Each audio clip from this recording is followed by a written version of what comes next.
مجھے یہ پوچھنا ہے کہ جیسے آپ نے کہا کہ بچوں میں ایک سیلف اکاؤنٹیبلٹی کا جذبہ یا ایک سوچ جو ہمیں اجاگر کرنی چاہیے، اس کے لیے کیا ہم میٹا کوگنیشن اسکلس کو استعمال کر سکتے ہیں؟ میٹا کوگنیٹو اسکلس کو، thinking about one's own thinking, تو اس کو کس طریقے سے ہم یوٹیلائز کر سکتے ہیں کلاس ٹیچنگ میں بچوں کو ان کی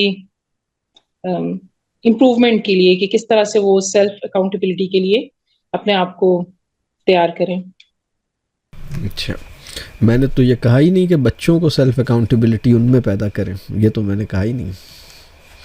میں نے تو یہ کہا ہے کہ انفرادی سطح پہ ٹیچرز نے کام کیا کرنا ہے. ٹیچرز اپنے اندر سیلف اکاؤنٹیبلٹی پیدا کریں، اس کے لیے فیڈ بیک، یعنی اس میں بھی ایک مشورہ یہ ہے کہ وہ اپنے کولیگس سے فیڈ بیک لیں، کریٹیکل فیڈ بیک لیں، اپنی فیملی اور فرینڈس سے فیڈ بیک لیں اپنے عمل کے اوپر. اور پھر میں نے یہ بات کہی کہ صرف کلاس روم پرفارمنس یا کلاس روم آبزرویشن کے اوپر فیڈ بیک کافی نہیں ہے. This is just 2% of who you are. This is your public appearance, your demonstration in classroom. لیکن جو 98% جو ہڈن سیلف ہے، اس کے اندر کچھ ایریاز ایسے ہیں جس پہ آپ شیئرنگ ہو سکتی ہے، فیڈ بیک ہو سکتا ہے. آپ پڑھتے کیا ہیں، آپ کا ٹائم کیسے گزرتا ہے، آپ کا روٹین کیا ہے، آپ کی سبجیکٹ کی تیاری کیسے کرتے ہیں، اپنی پرسنل ڈیولپمنٹ کیسے کرتے ہیں، آپ کی رائٹنگز کیا ہیں، آپ کی ریڈنگز کیا ہیں، اس قسم کی چیزیں. لیکن بچوں کو سیلف اکاؤنٹیبلٹی سکھانے کے لیے تو اصل میں اگر بچے نے کبھی کسی ایسے انسان کے ساتھ وقت گزارا ہو جو اپنے عمل کو ریویو کرے، اور بچہ یہ دیکھے کہ یہ صاحب اتنے بڑے آدمی ہیں، اتنے قابل آدمی ہیں، یہ فیڈ بیک مانگ رہے تھے، یہ اپنے عمل کو ریویو کر رہے تھے، تو یہ ایک آسموسس کی طرح ٹرانسمٹ ہوگا.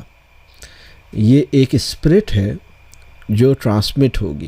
یہ بات سمجھ آ رہی ہے؟ باقی سب جو ہے وہ کتابی بات ہے. مطلب جن چیزوں کی پورنگ سمجھتے ہیں، پورنگ یعنی جن چیزوں کو انڈیلا جانا ہے، یعنی وہ میرے وجود کے اندر وہ چیز موجود ہے، وہ چھلکے گی اور اس کے اندر اتر جائے گی.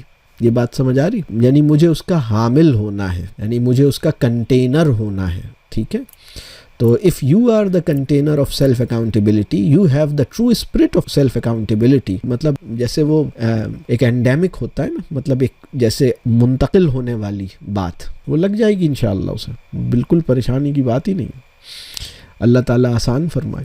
جی، السلام علیکم ورحمۃ اللہ وبرکاتہ. اللہ تعالیٰ آپ کو ایمان اور صحت والی بہترین زندگی دے. سب سے پہلے آپ کے لیے دعا.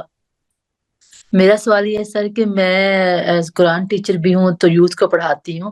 تو جیسے بعض کا ایسے فیل ہوتا ہے کہ آپ کو پتہ ہے یہاں کے یوتھ ہے، اس طرح قرآن کے ساتھ وہ تعلق نہیں. کچھ آیات ایسی آ جاتی ہیں کہ جن کو پڑھاتے ہوئے یہ فیل ہوتا ہے کہ اب وہ سامنے بیٹھا ہوا شخص جو ہے نا، وہ ایسے لگ رہا ہے جیسے وہ سچویشن اس کے ساتھ میچ ہو رہی ہے.